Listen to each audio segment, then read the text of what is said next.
Assalamualaikum warahmatullahi wabarakatuh. Alhamdulillah, Allahumma salli wa sallim ala sayyidina Muhammad ibn Abdullah wa ala alihi wa sahbihi wa mawalah, amma ba'du. Perkenalkan, nama saya yaitu Irsadul Hadi Hakimi, NEM 2281130695, kelas A14. Pada kesempatan ini saya akan menyampaikan sebuah tugas, yaitu MK atau mata kuliah literasi digital, yaitu membuat sebuah video yang berisikan materi-materi kitab Bidayatul Hidayah ya.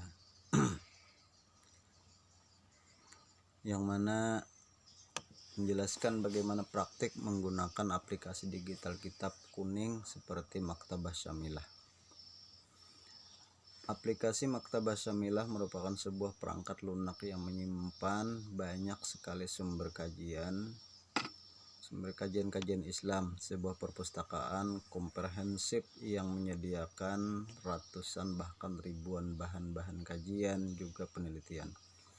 Bagi para akademisi khususnya yang terjun langsung dalam penelitian ilmu Al-Quran, ilmu hadis, ilmu fikih, dan ilmu-ilmu lainnya, aplikasi Maktabah Syamilah merupakan lautan informasi yang dapat digali intisari keilmuannya. Aplikasi ini itu dirancang agar mempermudah para pelajar dalam mempelajari ilmu keislaman dalam berbagai bidang. Hampir semua kitab-kitab yang pernah dikarang oleh para ulama-ulama terdahulu yaitu telah tersedia di dalamnya, baik itu kitab-kitab klasik ataupun kitab-kitab kontemporer. Seiring berjalannya waktu, aplikasi Maktabah Syamilah 5.3 telah menjalani beberapa perubahan. Hal ini tentunya dilakukan untuk menambah keunggulan dalam aplikasi tersebut. Secara fungsional, aplikasi Maktabah Syamilah 5.3 yaitu memiliki beberapa kegunaan dalam pengoperasiannya, mulai dari membuka Al-Quran secara keseluruhan, membuka tafsir Al-Quran yang menjadi sumber-sumber kebutuhan, mencari berbagai macam kitab yang hendak dijadikan referensi penulisan, hingga membantu pemakainya dalam mentakhrij hadis-hadis nabawiyah. Dan juga masih banyak kegunaan dari aplikasi Maktabah Syamilah 3 ini bagi pengguna yang telah mendownload aplikasi Maktabah Syamilah 5.3. Berikut kami paparkan kegunaannya secara singkat. Menggunakan aplikasi digital untuk membaca kitab kuning seperti Maktabah Syamilah yaitu dapat memudahkan proses belajar dan referensi. Berikut adalah panduan umum untuk menggunakan aplikasi tersebut. Yang pertama, instalasi dan pengaturan awal, yang mana di situ ada unduh aplikasi, instalasi, dan juga pemilihan bahasa. Dan yang kedua yaitu menambahkan kitab, yang mana di dalamnya itu kita harus mengunduh sebuah kitab dan mengimpor kitab dan juga organisasi kitab. Dan yang ketiga ada navigasi dan pencarian, yang mana di situ mencakup mencari kitab, navigasi, dan tampilan halaman. Yang keempat adalah fitur lanjutan, yang mana kita disuruh untuk mencari teks dan juga menandai dan catatan serta ekspor dan cetak. Yang kelima, pembaruan dan perawatan, yang mana di dalam ada juga pembaruan aplikasi dan juga backup data. Kemudian ada tips tambahan, yang mana yang pertama yaitu pelajari fitur-fitur, luangkanlah waktu untuk menjelajahi semua fitur yang ditawarkan oleh aplikasi, karena ada banyak fitur yang bisa meningkatkan pengalaman membaca dan belajar. Kemudian yang kedua, komunitas dan bantuan. Maka bergabunglah dengan komunitas pengguna Maktabah Syamilah atau forum diskusi untuk mendapatkan tips, trik, dan bantuan jika mengalami kesulitan.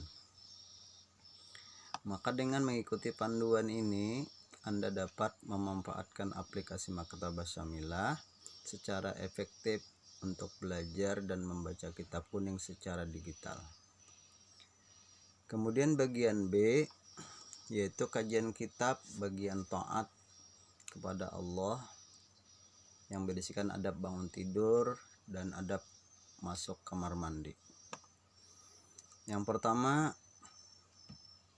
yaitu taat kepada Allah, sebagaimana dijelaskan pada kitab Hidayatul Hidayah adalah: ketahuilah sesungguhnya perintah Allah itu ada yang wajib, ada yang sunnah.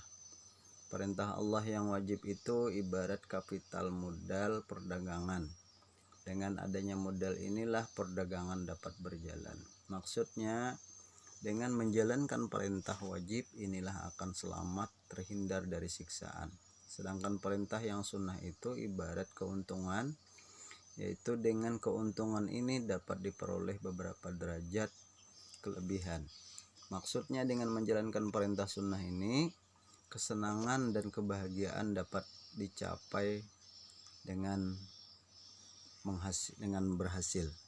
Rasulullah SAW bersabda, yaqulullahu tabaraka wa ta'ala, ma taqarraba ilayya al-mutaqarribuna bimisli ada'i maftaradtu alaihim wa la yazalul abdu yataqarrabu ilayya bin nawafil hatta uhibbahu fa idza ahbabtuhu kuntu sama'ahu alladhi yasma'u bihi wa basarahu alladhi yubsiru bihi wa lisanahu alladhi yantiqu bihi wa yadahu allati yabtisu biha wa rijlahu allati yamshi biha.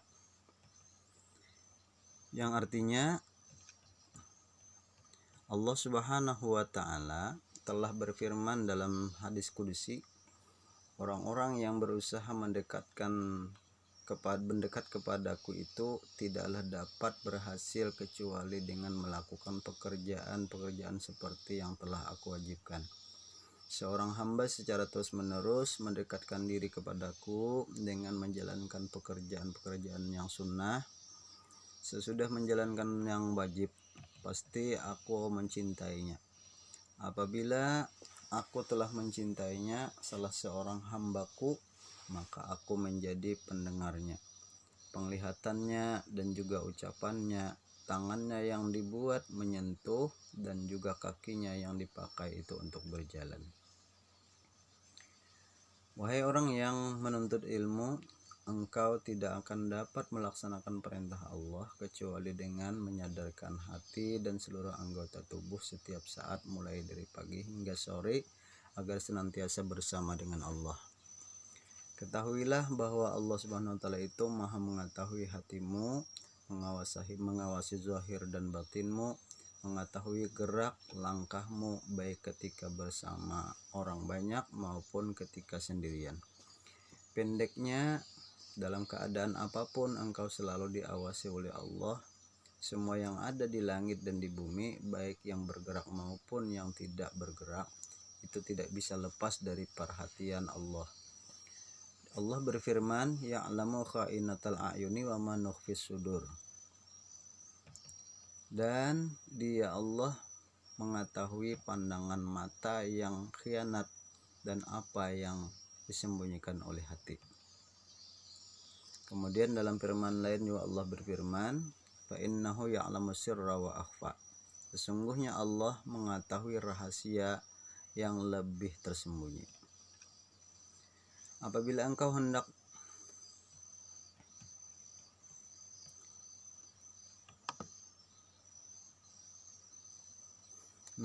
engkau itu hendak bangun tidur, maka usahakanlah sebelum fajar terbit, dan jadikanlah zikir kepada Allah baik di hati maupun lisan sebagai kegiatan yang pertama. Sesudah itu bacalah sebuah doa, alhamdulillahilladzi ahyana ba'dama amatana wa ilaihin nusyur. Asbahna wa asbahal mulku lillah wal azamah wal sultanu lillah izzati wal qudratu lillah rabbil alamin. Dan selanjutnya itu Allahumma bika asbahna wa bika amsayna wa bika nahya wa bika namut wa ilaikan nusyur. Nas'aluka khaira hadzal yaumun wa khaira ma fihi. Dan yang berikutnya yaitu adab masuk kamar mandi. Apabila engkau hendak masuk kamar kecil, maka dahulukanlah kakimu yang kiri, dan ketika keluar maka dahulukanlah kakimu yang kanan.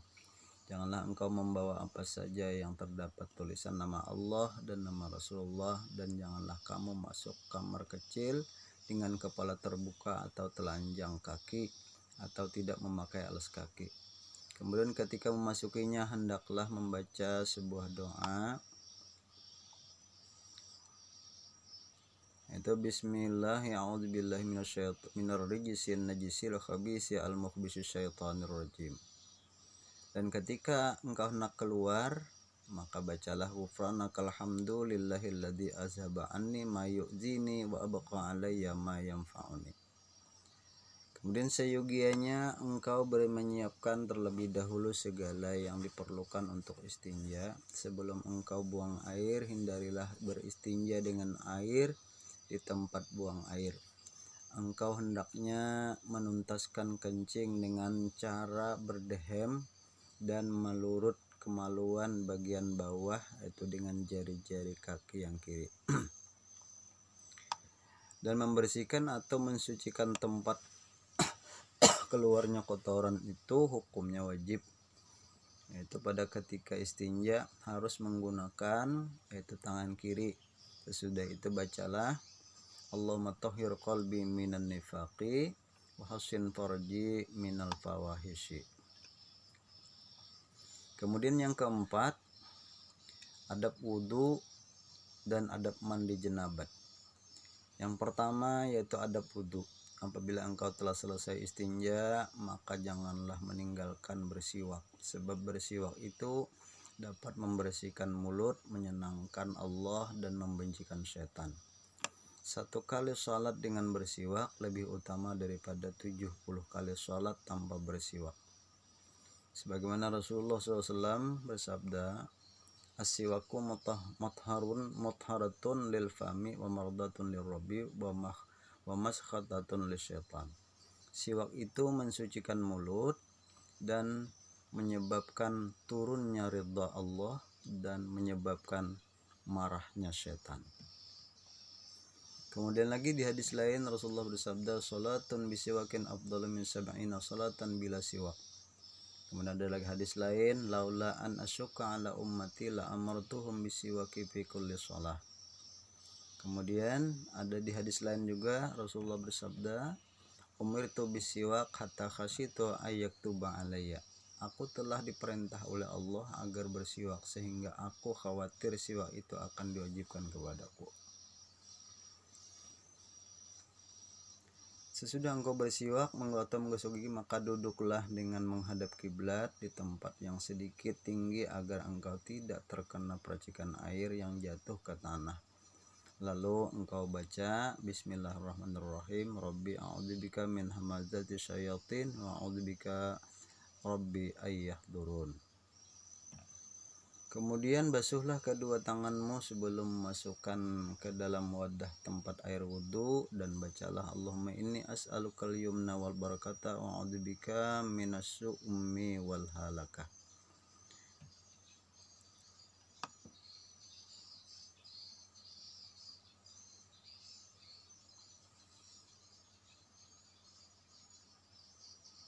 Kemudian apabila engkau telah selesai daripada berwudu, maka angkatlah pandangan ke arah langit dengan membaca doa, asyhadu an la ilaha illallah wahdahu la syarikalah wa asyhadu anna muhammadan abduhu wa rasuluh. Subhanakallahumma bihamdika asyhadu an la ilaha illa anta amiltu su'an wa zalamtu nafsi astaghfiruka wa atubu ilaik faghfirli wa tub alayya innaka antat tawwabur rahim. Allahumma ja'alni minat tawabin waj'alni minal mutatahhirin waj'alni min ibadikas shalihin waj'alni sabura wa syakura waj'alna uzkurka dzikran katsira wa nusabbihuka bukrata wa asila. Dan yang berikutnya yaitu adab mandi. Apabila engkau junub sebab bermimpi atau bersetubuh dengan istri, maka segeralah ke kamar mandi, kemudian basuhlah kedua tanganmu sebanyak 3 kali dan hilangkan kotoran-kotoran dari tubuhmu, lalu berwudulah seperti berwudu ketika hendak sholat dengan membaca doa-doa yang telah diterangkan di atas, dan akhirnya membasuh kedua kakimu agar tidak sia-sia. Dari uraian tersebut di atas dapat disimpulkan bahwa fardu atau perkara yang wajib dalam mandi ialah yang pertama niat, menghilangkan najis atau hadas besar, dan yang kedua itu meratakan air ke seluruh anggota badan. Sedangkan fardu wudu ialah pertama niat, yang kedua membasuh wajah, yang ketiga membasuh kedua tangan hingga kedua siku, dan membasuh kedua kakimu hingga kedua mata kaki, dan yang terakhir yaitu adalah tartib. Dan yang kelima yaitu adab berjamaah dan adab Jumat. Yang pertama adab berjamaah. Ada 8 syarat yang harus dipenuhi seorang imam. Adapun 8 syarat tersebut adalah yang pertama yaitu memperingan atau mempercepat sholat selama kekhusyukan dan ketawaduan di dalam melakukan sholat tetap terpelihara dengan baik. Anas bin Malik, seorang pelayan Rasulullah selama 10 tahun, menyatakan, "Ma shallaitu khalfa ahdin sholatan akhaffa wala atamma min sholati Rasulillah sallallahu alaihi wasallam." Tidaklah aku melakukan sholat di belakang seseorang imam lebih cepat dan lebih sempurna sholatnya daripada Rasulullah SAW. Dan yang kedua yaitu jangan melakukan takbiratul ihram sebelum muadzin selesai mengumandangkan iqamat, sebelum barisan rapi dan lurus. Kemudian yang ketiga, dikala takbiratul ihram hendaknya imam menegaskan suara, tetapi bagi makmum tidak mengeraskan suara, kecuali bisa didengarkan sendiri. Itu tidak. Alhasil bagi makmum dalam membaca bacaan takbiratul ihram cukup dengan suara pelan. Demikianlah hal takbir intiqal, takbir perpindahan dari satu aktivitas dalam sholat ke aktivitas lainnya. Kemudian selanjutnya yang keempat yaitu adalah di dalam membaca doa iftitah dan ta'awuz hendaklah dengan suara pelan sebagaimana seorang yang melakukan sholat sendirian. Dan yang kelima yaitu sesudah membaca Al-Fatihah dan amin hendaklah berdiam tenang sebentar guna mengatur pernapasan. Di samping itu juga memberi kesempatan kepada makmum untuk membaca Fatihah. Dan yang keenam yaitu adalah jangan membaca tasbih, rukuk dan sujud lebih dari 3 kali. Selanjutnya yang ketujuh, jangan menambah bacaan tasyahud awal yang telah diketahui bersama, maksudnya setelah sholawat kepada Nabi SAW, yakni membaca Allahumma sholli ala Muhammad, tidak dibenarkan menambah bacaan lagi. Dan yang kedelapan yaitu adalah dalam rakaat-rakaat sesudah tasyahud awal hendaklah membaca surah Al-Fatihah saja, tidak perlu membaca surah yang lain.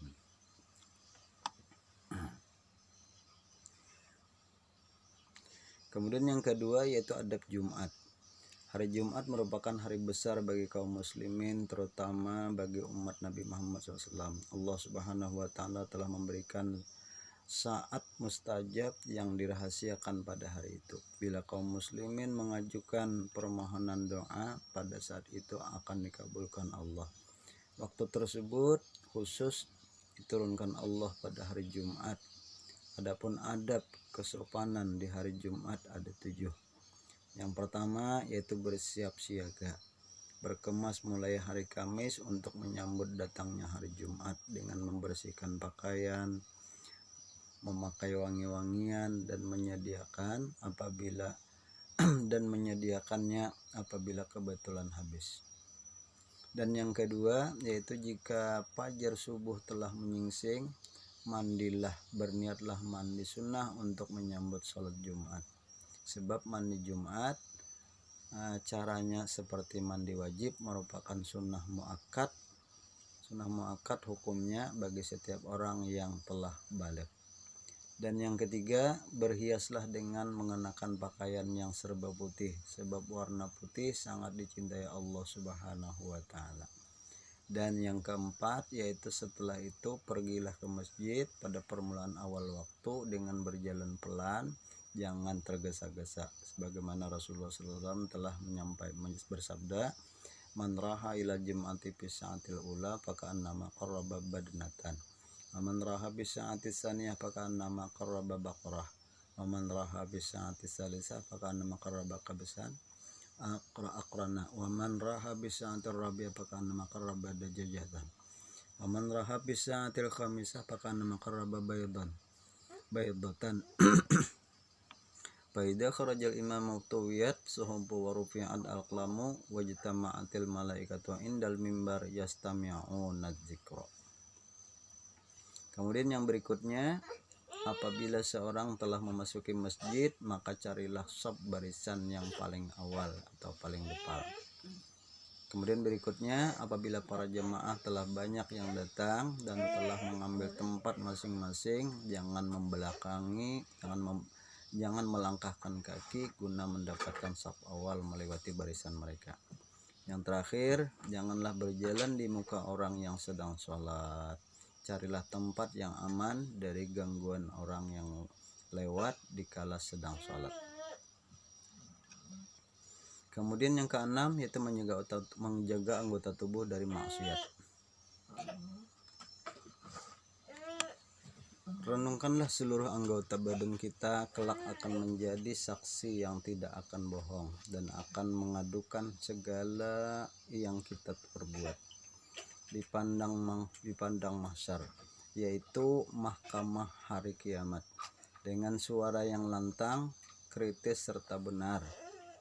Dengan demikian kita pasti akan mendapatkan teguran dan pengaduan, sehingga nampaklah segala amal perbuatan yang pernah diperbuat, sebab pada saat itu segala amal perbuatan akan dipertontonkan di muka umum. Sebagaimana firman Allah Subhanahu wa taala, yauma tashhadu 'alaihim alsinatuhum wa aydihim wa arjuluhum bima kanu ya'malun. Kemudian juga di ayat lain Allah Subhanahu wa taala di dalam surah Yasin ayat 65, al yauma nakhtimu 'ala afwahihim wa tukallimuna aydihim wa tashhadu arjuluhum bima kanu yaksibun. Kemudian yang ketujuh, yaitu menjauhi ghibah, menganggap diri baik. Yang pertama, menjauhi ghibah dan menganggap diri baik, yang mana ucapan di atas adalah mengandung dua keburukan, yaitu ucapan ghibah itu ada dua keburukan. Yang pertama ghibah, sebab ucapan seperti itu dapat memberikan pengertian terhadap sesuatu yang dimaksud sehingga pendengar memahami isinya. Yang kedua, menganggap baik dan menyanjung diri sendiri yang menunjukkan merasa sedih dan mendoakan kepada orang lain dengan mengucapkan semoga Allah memperbaiki perbuatannya. Selanjutnya yang kedelapan, yaitu adalah etika berteman. Nah, setelah mengetahui cara-cara memilih teman, maka engkau harus mengetahui hak-hak persahabatan. Apabila telah terjalin persahabatan antara engkau dan temanmu, maka engkau wajib memenuhi hak-hak persahabatan. Dalam melaksanakan kewajiban-kewajiban ini ada beberapa tata cara yang harus engkau perhatikan. Sebagaimana Rasulullah SAW bersabda, masalul akhawaini mislul yadain taghsilu ihdahumal ukhra. Kata Rasulullah, perumpamaan dua orang yang bersahabat itu seperti dua tangan yang satunya membasuh yang lainnya. Kemudian juga ada di hadis lain, ma min sahibin yasabu sahiban walau sa'atan min nahar illa su'ila an suhbatihi hal aqama fiha haqqallahi ta'ala aw adha'ahu. Yang artinya, orang yang berteman meskipun sesaat di waktu siang akan ditanyai tentang persahabatannya. Apakah dia dalam persahabatannya itu telah memenuhi hak-hak yang diatur oleh Allah atau menyia-nyiakannya. Kemudian selanjutnya adapun tata cara atau kesopanan dalam persahabatan ialah satu, yang pertama yaitu lebih mengutamakan teman dalam urusan harta. Yang kedua, segera memberi bantuan tenaga kepada teman yang sedang memerlukan sebelum diminta. Kemudian yang ketiga, menyimpan rahasia teman. Yang keempat, menutupi cacat atau kekurangan yang ada pada diri teman. Yang kelima, tidak memberitahukan kepada teman omongan negatif orang-orang tentang dirinya. Kemudian yang keenam, selalu menyampaikan pujian yang lain kepada teman. Dan yang ketujuh, mendengarkan dengan baik ucapan teman ketika dia sedang berbicara. Dan yang kedelapan, menghindari perbedaan dengan teman. Yang kesembilan, memanggil teman dengan panggilan yang paling disukai. Yang kesepuluh, memuji kebaikan teman. Dan yang kesebelas, berterima kasih atas perbuatan baik teman. Dan yang ke-12, membela kehormatan teman seperti halnya dia membela kehormatan dirinya. Dan yang ke-13, memberi nasihat kepada teman dengan cara yang halus dan bijaksana. Yang ke-14, selalu memanfaatkan kekeliruan dan kesalahan teman. Selalu memaafkan kekeliruan dan kesalahan teman. Dan yang ke-15, selalu mendoakan baik kepada teman ketika ia masih hidup maupun sesudah mati. Yang ke-16, tetap menjalin hubungan baik dengan keluarga teman meskipun temannya telah meninggal dunia. Yang ke-17, tidak memberi bahan tanggung jawab kepada teman, bahkan semestinya dia berusaha meringankan beban berat atau tanggung jawab teman agar dia hidup senang. Yang 18, yaitu menampakkan rasa senang ketika temannya sedang mendapat kesenangan dan ikut bersedih apabila temannya mengalami kesusahan. Dan yang ke-19, yaitu menyamakan perasaan terhadap teman antara yang di dalam hati dan yang di luar. 20, memberi salam terlebih dahulu kepada teman. Yang ke-21, yaitu berusaha meluaskan tempat duduk untuk temannya ketika dia masuk ke dalam majelis. Yang ke-22, mengantarkan teman ketika dia berdiri hendak keluar dari rumahnya. Dan yang ke-23, hendaknya dia diam ketika teman sedang berbicara dan tidak menimpali ucapan teman. Kesimpulannya ialah bahwa seseorang itu harus melakukan temannya dengan perlakuan yang menyenangkan seperti dia ingin memperlakukan baik oleh orang lain. Barang siapa yang tidak bisa mencintai teman seperti halnya dia mencintai dirinya sendiri, maka persahabatan orang seperti ini tidak tulus dan akan membawa bencana di dunia dan di akhirat. Itulah tata cara atau kesopanan yang harus engkau perhatikan dalam memenuhi hak-hak persahabatan dengan orang-orang awam dan teman-teman yang dekat. Demikianlah yang bisa saya sampaikan pada kesempatan kali ini. Semoga segala yang dikutip dari kitab-kitab hidayah ini bisa diterima dan bermanfaat untuk semua. Amin ya rabbal alamin. Kemudian saya akhiri, wabillahi taufiq wal hidayah. Wassalamualaikum warahmatullahi wabarakatuh.